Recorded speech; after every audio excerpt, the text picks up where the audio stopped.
Halo Sobat Manhwa, bagaimana kabar kalian? Semoga kalian selalu dalam keadaan sehat. Kali ini kita akan kembali melanjutkan alur cerita seru dari Manhwa Kebangkitan Sang Demon Part 10. Mengisahkan tentang Dongfang Dubai, pejuang legendaris yang dikenal sebagai prajurit surgawi yang mampu menghadapi 10.000 musuh sekaligus. Dia adalah pemimpin dari kultus demonik dengan kekuatan yang tak tertandingi. Namun, saat momen penting penyatuan Jianghu, sebuah kecelakaan mengubah segalanya. Jiwanya terjebak dalam tubuh seorang anak laki-laki berusia 14 tahun. Bagaimanakah nasibnya? Apa yang akan terjadi ketika kekuatan luar biasa bersatu dengan jiwa muda yang penuh potensi? Nah, bagi kalian yang belum menonton part sebelumnya, silahkan cek playlist yang telah Mimin buat. Kalau sudah, langsung saja kita lanjut ke part 10.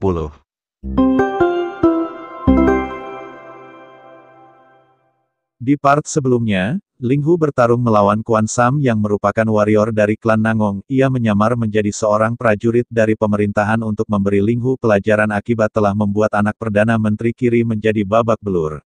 Quan Sam melayangkan tinjunya secara bertubi-tubi menghantam Linghu tanpa memberi Linghu kesempatan untuk bernafas. Quan Sam melapisi tinjunya dengan aura ki yang kuat dan bersiap mengakhiri pertarungan ini. Namun Linghu berhasil menahan serangan tersebut di mana ini membuat Quan Sam terkejut. Linghu dengan tatapan tajamnya menegaskan kalau ini baru saja akan dimulai dan serangan Quan Sam ini sungguh sangat lemah bahkan hanya menggelitiknya. Dengan cepat Quan Sam segera mundur dan menjaga jarak sambil menegaskan mari kita lihat teknik apa selanjutnya yang akan digunakan Linghu. Seketika Quan Sam mengeluarkan energi ki yang begitu besar, ia berteriak dengan lantang mengatakan kalau ia akan menggunakan teknik istimewa dari klannya. Ia menantang Linghu untuk menahan serangannya jika Linghu memang memiliki kemampuan. Melihat aura ki yang dikeluarkan Quan Sam, Linghu menanyakan apakah Quan Sam berniat menggunakan teknik eksplosif Thunder Palm. Quan Sam seketika langsung melesat cepat ke arah Linghu sambil tertawa mengatakan kalau itu benar dan ternyata Linghu tidaklah bodoh.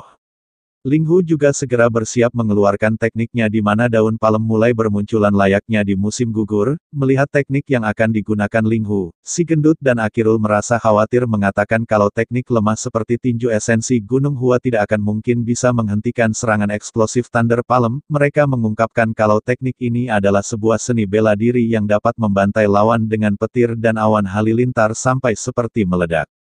Mereka bertanya-tanya apakah tinju esensi Gunung Hua milik Linghu yang terlihat baru bintang 8 itu bisa menahan teknik sekuat milik Quan Sam yang begitu ganas. Sambil bersiap melancarkan serangan, Quan Sam berteriak mengatakan jika Linghu sampai tewas dengan serangannya ini maka jangan sampai Linghu menyumpainya di neraka.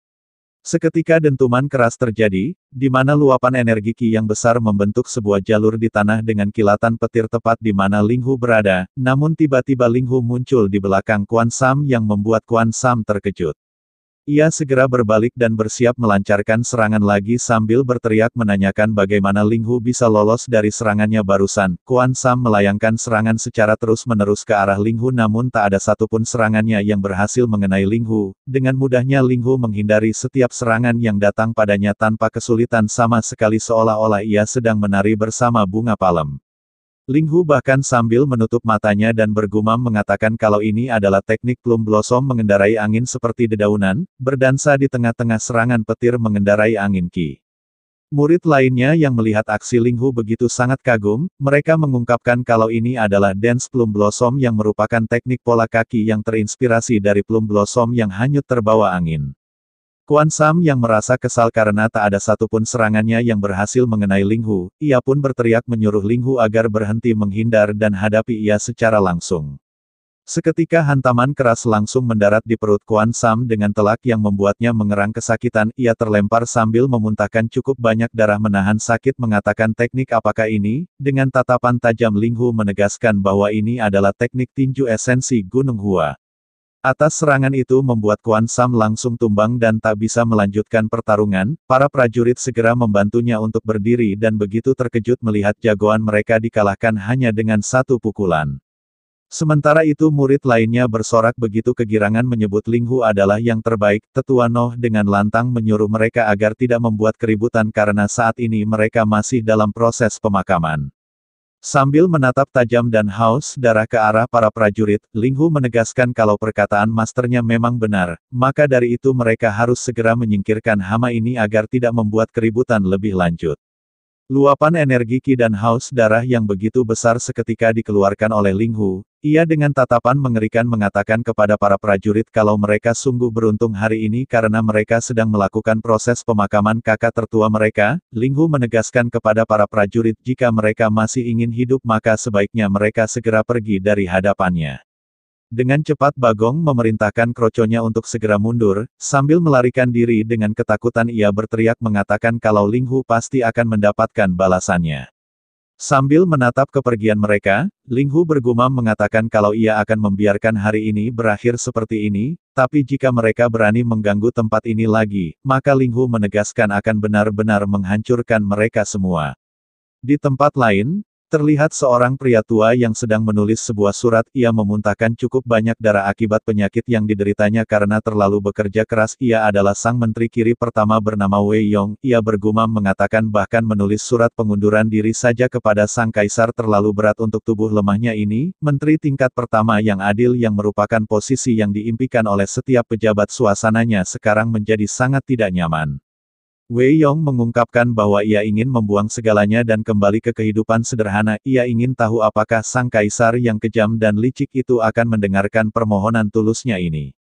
Tak lama salah satu prajurit datang ingin melaporkan sesuatu. Quan Sam menegaskan kepada prajurit itu apakah dia datang mau melapor tentang masalah anaknya meski dia tidak ada izin sama sekali untuk ikut campur.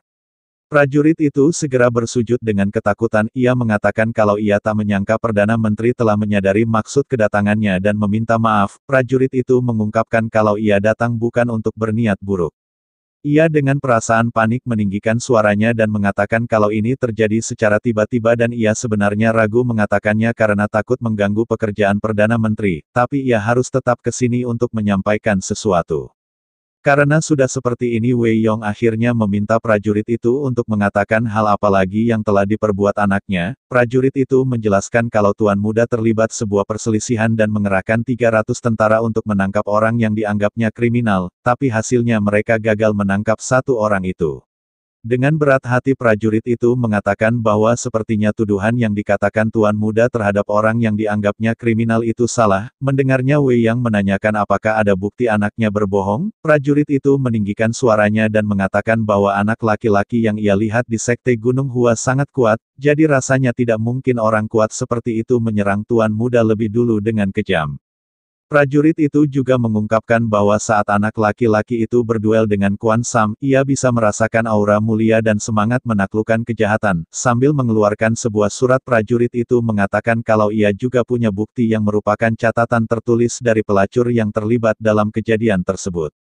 Melihat isi surat itu, Wei Yang mengatakan jadi anaknya lah yang memulai perkelahian dan anak laki-laki itu membalasnya. Wei Yang mengungkapkan bahwa ini adalah duel yang adil.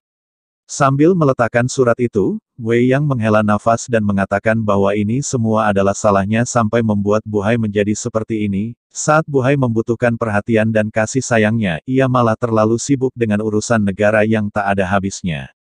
Dengan banyaknya konspirasi belakangan ini dan putranya kembali membuat ulah, ini membuat putranya semakin memiliki banyak catatan kejahatan. Wei Yang benar-benar merasa sangat lelah dan mengatakan kalau ia sudah tak punya kekuatan lagi untuk menanggung semua konspirasi ini.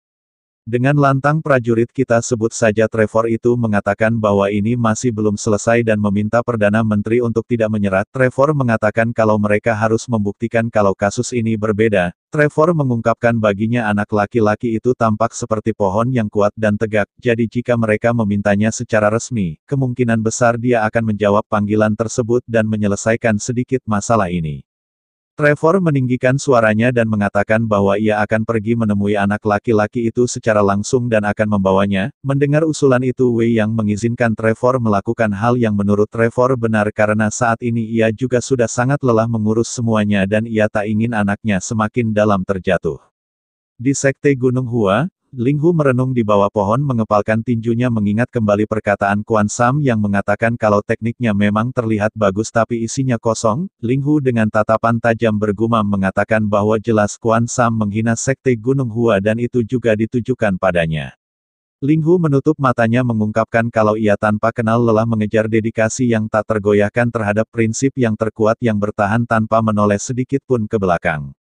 Melalui peristiwa yang terjadi beberapa hari terakhir, ia sadar bahwa jalan untuk menjadi yang tak terkalahkan di dunia ini tidaklah mudah. Ling Hu mengatakan ini memang diperlukan buku The Sunflower Manual. Ini adalah seni bela diri iblis terkuat yang bisa membuat seseorang mengabaikan semua afinitas dan bergerak bebas untuk menyerang dan bertahan, dan untuk mendapatkan kembali kekuatannya seperti semula ia harus mempelajari Sunflower Manual yang hilang, tapi masalahnya untuk menguasainya ia harus dikebiri lagi, di mana hal ini membuat Ling Hu merinding sambil memegang linggis hitamnya. Dengan wajah yang begitu panik, Ling Hu menegaskan bahwa ia tidak mau lagi kehilangan kehormatannya, ia tak boleh gegabah mempelajari teknik ini. Ling Hu mengungkapkan bahwa teknik Sunflower Manual memang kuat tapi tidak ada satupun yang menguasainya kecuali Master, jadi menurut Ling Hu ia merasa dengan keadaannya sekarang ia pasti akan baik-baik saja untuk saat ini. Ling Hu bergumam mengatakan selain itu buku panduan rahasia Sunflower Manual yang tertinggal di arsip rahasia Istana Dinasti Kuno telah dianggap hilang, jadi artinya ia adalah satu-satunya orang yang tahu tentang isi Sunflower Manual. Ling Hu kemudian mencoba melakukan meditasi dan mencoba mengingat kembali isi buku tersebut, namun seketika ia terbangun dan begitu sangat terkejut, ia bertanya-tanya apa yang salah dengannya mengapa ia tak bisa mengingatnya.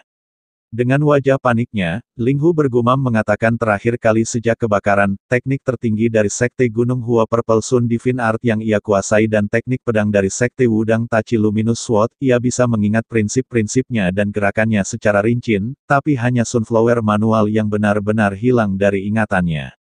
Ling Hu merangkak di tanah dengan sangat frustasi mencoba terus mengingatnya namun hasilnya nihil, ia mengatakan ini rasanya seolah-olah seseorang sengaja menghapusnya dari pikirannya.